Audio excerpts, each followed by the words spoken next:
आपकी प्रेजेंस इस दुनिया में आपके शरीर के साथ है, right? If your body dies your identity is gone. तभी तो जो लोग रिटायर होते ना, government says every 3 months come to our office, show us your face that you are alive, then we will give you your pension. 6 महीने में 3 महीने में ऑफिस जाओ, शक्ल दिखाओ, मैं जिंदा हूं, बताओ, फिर पेंशन ले आओ। और अगर आप नहीं जाओ तो पेंशन बंद, या आप मर जाओ तो आपका डेथ सर्टिफिकेट देखो। घर वाले जब कोई मरोगे ना, तुम सीधे ही बोलते हो ऐसा है बेटा, तुम समझते नहीं हो। जब भी तुम मरोगे ना तो घर वालों को तुम्हारा दुख में रोने से ज्यादा इस बात की फिक्र होगी, भाई डेथ सर्टिफिकेट बनवा लो, क्योंकि बैंक का अकाउंट डेथ सर्टिफिकेट मांगेगा, प्रॉपर्टी कुछ ट्रांसफर करनी तो डेथ सर्टिफिकेट चाहिए, कोई इक्विटी या शेयर कहीं खरीदे है बापूजी ने या मम्मी जी ने तो वहाँ भी डेथ सर्टिफिकेट चाहिए। तो सबसे पहले अरे साइन कराए थे, पेपर बनी थी, बाप मर जावे माँ मर जावे, सबसे पहले लोग पूछते विल बनी थी, कागज पत्तर हुए थे, साइन किए थे। इंश्योरेंस में बेनिफिशियरी कौन है? एक आदमी मरा और घर वाले जब गए इंश्योरेंस कंपनी में तो कहते जी हमारे पिताजी चले गए, SS अग्रवाल, ये उनकी पत्नी है श्रीमती अग्रवाल, मैं उनका बेटा हूँ, अब हम अपने पिताजी का लाइफ इंश्योरेंस का पैसा लेने आए। इंश्योरेंस एजेंट कहते अरे भाई तुम्हारे बाप की तो क्या ये तुम दूसरी बीवी हो, क्योंकि पहली तो ले भी गई।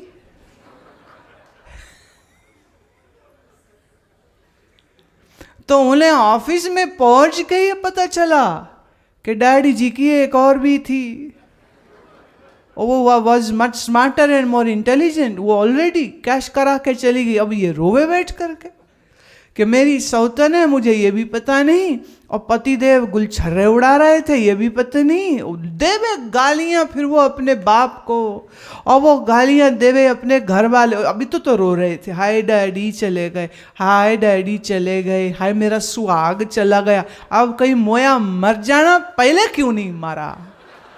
इसको कीड़े पड़ते ये, फिर मरता ये, अभी गाली देती है। तुम मरोगे तो बच्चे तुम्हारे और तुम्हारे भाई बहन सब यही कर रहे होंगे। वो साइन करा लिए थे हॉस्पिटल में, ICU में। मेरे एक शिष्य है, वो दिल्ली में रहते, उनको स्ट्रोक हुआ, वो हॉस्पिटल में ICU में है अपोलो में। और हो क्या रहा है, जो रिश्तेदार आ रहे हैं ना, वो कहते बहन जी आप ना कागज पत्तर बनवा लो, साइन करवा लो। वो कहती क्यों, क्या हो गया, ठीक हो जाएंगे। वो कहते जी कोई पता थोड़ी, जो गया ICU में क्या पता बाहर आवे नहीं आवे। और वो लड़े उनके साथ, वो कहे कुछ नहीं होगा। बोले आपको कैसे पता? बोले डॉक्टर बोले वो तो पैसे बना रहे। वो कोई आ गए कर्जे लेने वाले, क्या उन्होंने मेरे से 5 लाख लिया था, 10 लाख लिया था, है तो मेरे पैसे चाहिए। वो कहती मुझे क्या पता, पति ने लिए। बोले तुम उनकी पत्नी तो तुम दो पैसे। लेने वाले आ गए, जिनको दिए थे वो तो कोई नहीं आया, लेने वाले सब आ गए, सब पहुंच गए। वो बड़ी परेशान, उसने फ़ोन में मेरे से बात करी, कहती मैं क्या करूं। समझाया हो उसको, मैं फ़िलहाल तो कोई कागज़ पत्तर किसी को साइन करके देना मत, और अभी तो वो बेहोश है, तो बेहोश आदमी से तू क्या कराएगी, so just wait and watch. अब थोड़ा रुक जाए, समय जैसे बीता 72 घंटे के बीच में उन्हें होश आ गई। वो बात अलग के, काफ़ी शरीर में कष्ट आ गया साथ में, लेकिन उनकी जुबान तो चल रही है। अब जब वो घर आए वापस, तो वो जितने फर्जी लेनदार आ गए सब भाग गए, सब भाग गए, सब झूठ बोल रहे थे। अब वो पत्नी परेशान थी, और फिर वो एक ही बात कहती, बोले अगर गुरुमा आपने ये बात समझाई ना होती तो मेरे देवर भाई तो नोच नोच के हम ही को खा चुके होते, क्योंकि कोई घर के कागज ला रहा था, कोई कंपनी के ला रहा था, कोई फैक्ट्री के ला रहा, और सब कागज बनवा बनवा के ला रहे कि साइन करवा दो, साइन करवा दो, अंगूठा ही लगवा दो, विटनेस करा देंगे, वकील भी साथ में ला रहे। वो जो बंदा अंदर पड़ा है बेड पे, उसके जीने मरने की किसको खबर। अब एक मेंटल पिक्चर बनाइए, और उस आईसीयू के बेड में ना अपने आप को देखिए। अब आज तुम सब लोग करो आंख बंद, देखो अपने आप को। मैं ही पड़ा हूँ आईसीयू बेड में और गीद और चीलों की तरह तुम्हारे बच्चे और रिश्तेदार नोचने के लिए बैठे हैं कि जो माल कहाँ कहाँ है। तो वो बुढ़ा मर रहा हो ना, तो बुढ़ा सांस ले रहा है वो मुश्किल। तो बच्चे पूछ रहे होते, पापा जी कहाँ कहाँ बैंक अकाउंट है वो बोलो। अब उसको सांस नहीं आ रही, किसको किसको पैसे दिए वो तो बोलो। माँ के जेवर कहाँ रखे हैं वो तो बताओ। उसके सांस नहीं आ रही, बोले ऑक्सीजन लगा, लग गई। बोले अब सांस आ रहा, अब पूछो। ये दुर्दशा तुम्हारी भी होगी, क्योंकि मरोगे तो तुम भी, अमर तो तुम हो नहीं। रावण अमर नहीं था तो तुम तो रावण भी नहीं हो। कितनी पकड़ रखोगे दुनिया से, इतनी पकड़, आय हाय, कचरे पर पकड़।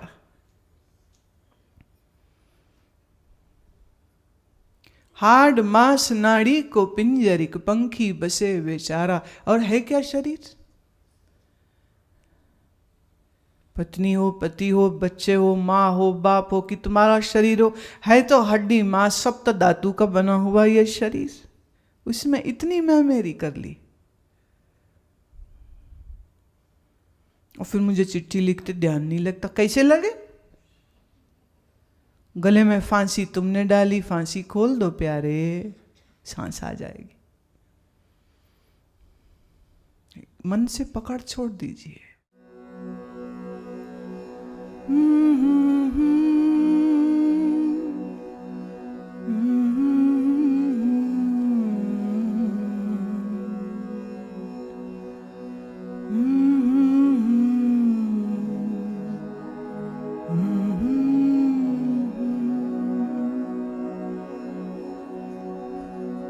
प्रभु जी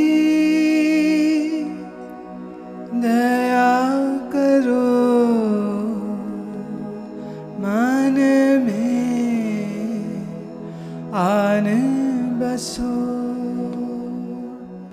प्रभु जी दया करो, मन में आन बसो।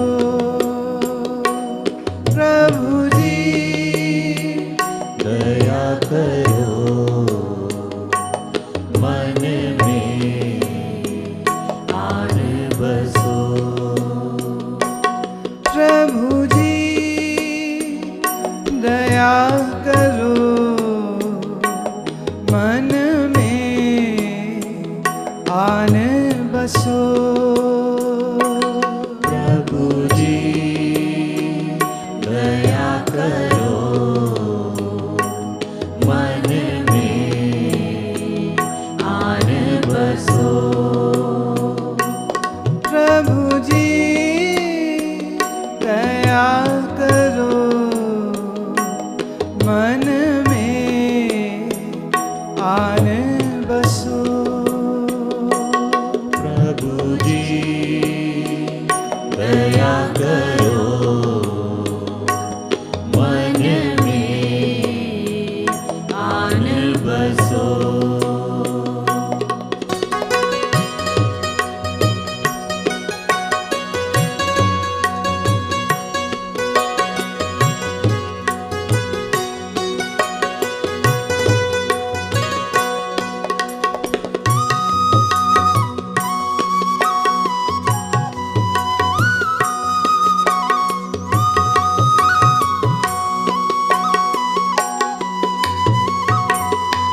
तेरा रूप, तेरा नूर, तेरा नूर,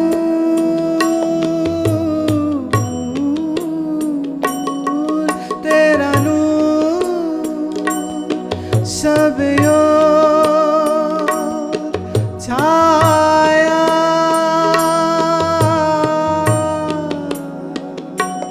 फिर मन में क्यों अंधेरा छाया।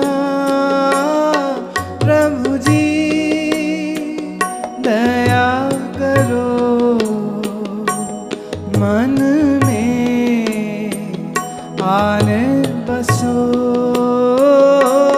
प्रभु जी दया करो, मन में आन बसो। हाँ प्रभु जी दया करो, मन में आने बसो। आने बसो। प्रभु जी दया करो, मन में आने बसो।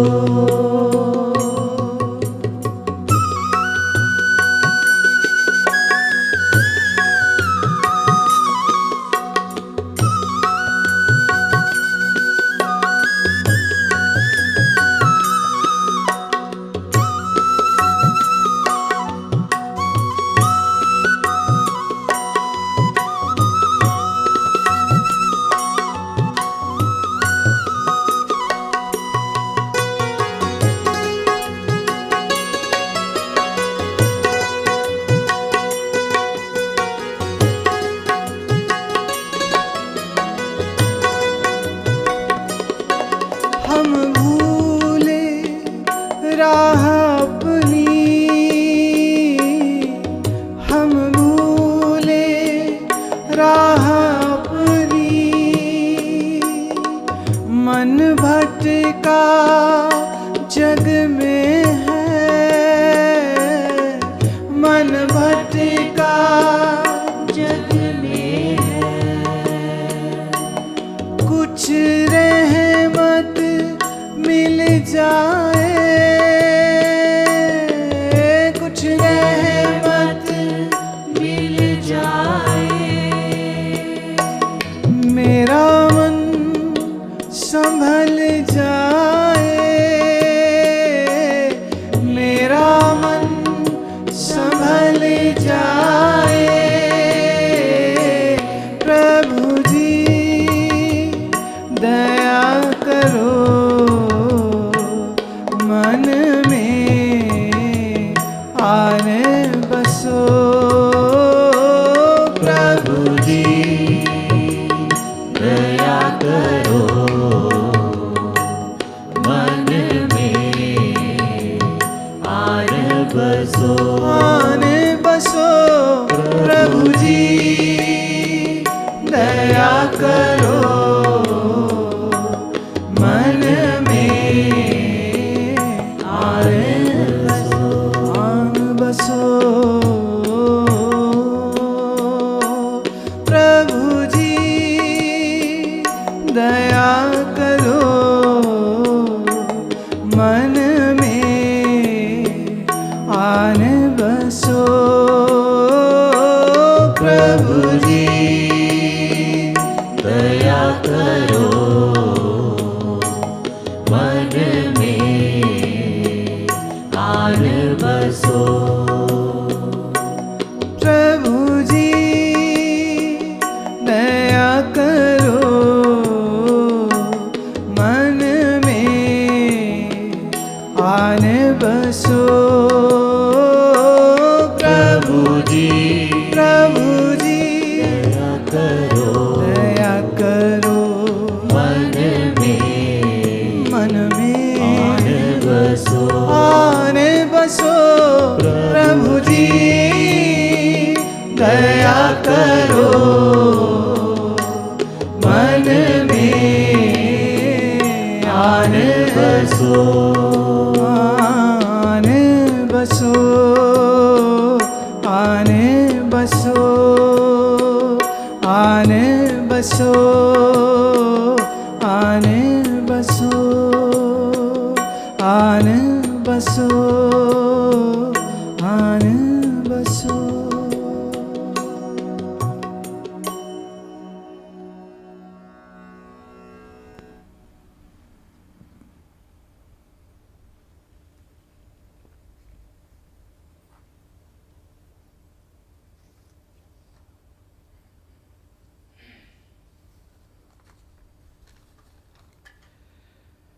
प्रश्न है, यदि सब इंद्रियों का भोक्ता मन है तो इंद्रियों का कर्ता भी मन हुआ, और आपने यह भी बताया कि मन जड़ है, तो क्या जड़ कर्ता हो सकता है? क्या मैं चेतन क्या करता हूँ और कहाँ हूँ?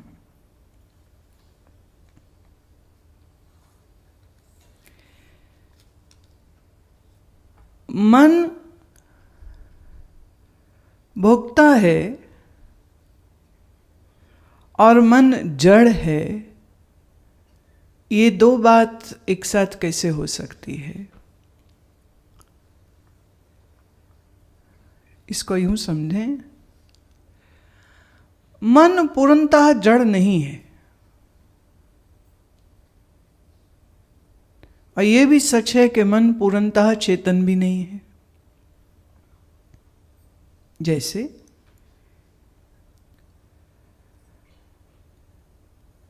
अगर पंखे में इलेक्ट्रिसिटी का फ्लो ना हो तो पंखा चलेगा नहीं,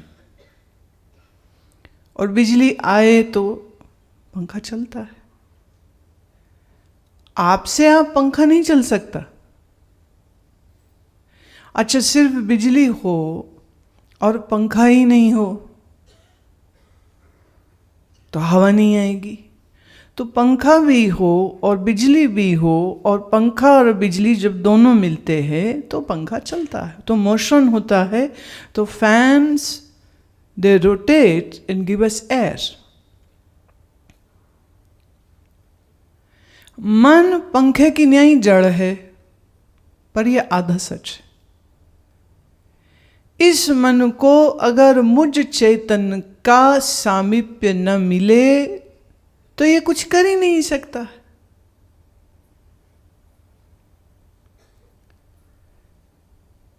लेकिन मैं कुछ नहीं करता है, करने का डिपार्टमेंट मन का है। पर मन आपसे कुछ नहीं कर सकता है जब तक उसको मेरी चेतनता न मिले। तो मन ना पूर्ण चेतन है, ना मन पूर्ण जड़ है। ये मेरी चेतनता पाके चेतन हुआ, और चूंकि मैं अपना आप भूल गया और आप को मैं मन मानने लग गया, इसलिए मन की सोच मेरी सोच हो गई, मन की चाहत मेरी चाहत हो गई, मन का जानना मेरा जानना हो गया, मन का भोगना मेरा भोगना हो गया, मन का कर्तापन मेरा हो गया। हम कहेंगे इसको पार्टनर इन क्राइम।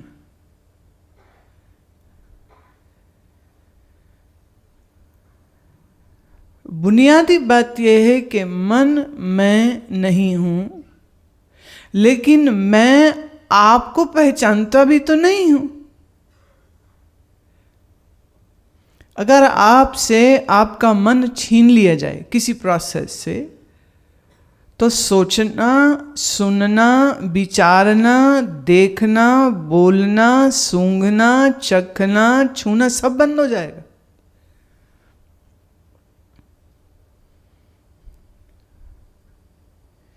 भाई, अगर आपके कमरे में एक ही खिड़की हो और वो खिड़की का हम दरवाज़ा बंद कर दें बाहर से, तो आप उस कमरे में कैद हो गए, बाहर आसमान देख ही नहीं सकेंगे, क्योंकि वही खिड़की से देखते थे, वही खिड़की बंद हो गई, अब कैसे देखेंगे?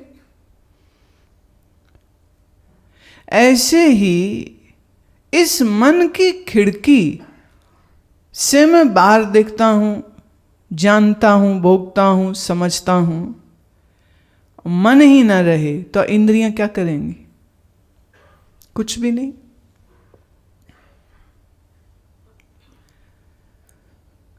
देखना काम आंख का है, बोलती जुबान है। क्या देखा? कौन बोलता है? जुबान। अब जुबान के पास आंख नहीं है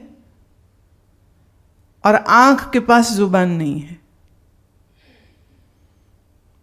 देखा आंखों ने, बहुत ध्यान से समझना है इसको। देखा आंख ने, बोला जुबान ने, राइट? जुबान ने देखा नहीं, आंख के पास जुबान नहीं, इसलिए आंख ने जो देखा उसको बोलने के लिए जरूरत जुबान की पड़ी। और जुबान क्या बोलेगी? वो ही जो आंखों के पीछे मन ने समझा है। तो हम वो नहीं देखते हैं जो बाहर होता है, हम वो देखते हैं जो हमें हमारा मन दिखाता है। Getting the point? एक औरत खड़ी कर दें, एक कहता है ये मेरी पत्नी है, एक कहता है ये मेरी माँ है, एक आया कहता है ये मेरी बहन है, एक आया बोले मेरी ये मामी है, एक बोले मासी है, एक बोले चाची है, एक बोले दादी है। औरत तो एक है, पर सबको क्या वो अलग अलग नहीं दिख रही? क्यों? उनके मन में उस औरत के लिए भावना अलग है। अब औरत तो औरत है, लेकिन जो व्यवहार आप अपनी पत्नी के साथ करते हैं, वह व्यवहार वह आदमी अपनी बहन के साथ या अपनी माँ के साथ तो नहीं कर सकता। जो व्यवहार वो अपनी माँ के साथ करता है, वही व्यवहार वो अपनी पत्नी के साथ तो नहीं कर सकता। तो चेंज कहाँ आ रहा है? शरीर तो वही है, पर चेंज मन में आ गया। एक आदमी कहता है ये बहुत अच्छे हैं, ये बहुत अच्छे। दूसरा कहते नहीं, ये तो आदमी बहुत खराब है। जिसको वो खराब दिख रहा है वो इसलिए क्योंकि देखने वाले के मन को ऐसा लगता है ये खराब। और जो अच्छा कह रहा है उसको, उसका मन उसको अच्छा दिखा रहा है। आदमी तो वही है। एक और उदाहरण लेती हूं। देश में आजादी की लहर में फ्रीडम फाइटर्स, स्वतंत्रता सेनानियों ने, क्रांतिकारियों ने गोली चलाई, बम चलाए। अंग्रेज सरकार उनको आतंकवादी कहती और बाकी देश के लोग उनको देशभक्त कहते। एक कह रहे हैं इनको फांसी दे दो, इनको गोली मार दो। एक कह रहे हैं ये तो अपने देश के लिए खून दे रहे हैं, इनसे बड़ा वीर कौन हो सकता है। तो हम क्या माने उस आदमी को? तो जिसके मन में जैसी भावना होगी उसको सामने वाला वैसा दिखता है। तो वह आदमी अच्छा है या बुरा है, इसका निर्णय तुम्हारा मन करता है। और तुम्हारा मन बड़ा स्वार्थी है। अगर किसी से लाभ मिला है तो वो तुम्हारा मित्र है, और अगर किसी से लाभ नहीं मिला तुम्हारा दुश्मन है। Rules are very simple. मुझे फायदा दोगे हम तुम्हें अच्छा कहेंगे, मुझे फायदा नहीं दोगे हम तुम्हारी बुराई करेंगे। तो आंख जो देखती है वो सिर्फ इतना है कि बाहर क्या है उसकी इमेज मन तक पहुंचती है, और उसको परिभाषित, डिफाइन तो हमारा मन करता है। तो हम ये कह सकते हैं कि मन देखता है, आंखें नहीं देखती। मन सुनता है, कान थोड़े सुनते हैं। कान में एक शब्द आया, जैसे कोई किसी मोटी औरत को कहे तू मोटी है तो बहुत गुस्सा खाएगी, मेरा अपमान करते हो। लेकिन उसको उसका भाई या उसके पिता या उसके पति लाड और प्यार से कहे तू तो मोटी है, तो अब उसको बुरा नहीं लग रहा, क्योंकि बोलने वाले का मन जो है वो उसको जज नहीं कर रहा, उस पर कोई आरोप नहीं लगा रहा। बात तो वही है।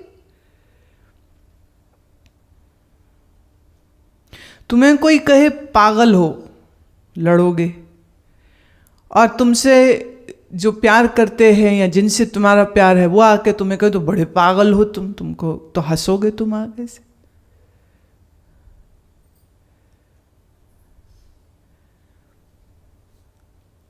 मन सुनता है, कान नहीं, मन देखता है, आँख नहीं, मन सूंघता है। एक खुशबू अच्छी है हमारे मन के मुताबिक। सिंगापुर, मलेशिया, इस रीजन में एक फल होता है, उस फल को जब हम लोगों ने सूंघा, जब उसकी मतलब इतनी बदबू लगे, बदबू फैली हुई है। आरुंगटान कुछ इस तरह का नाम है उसका।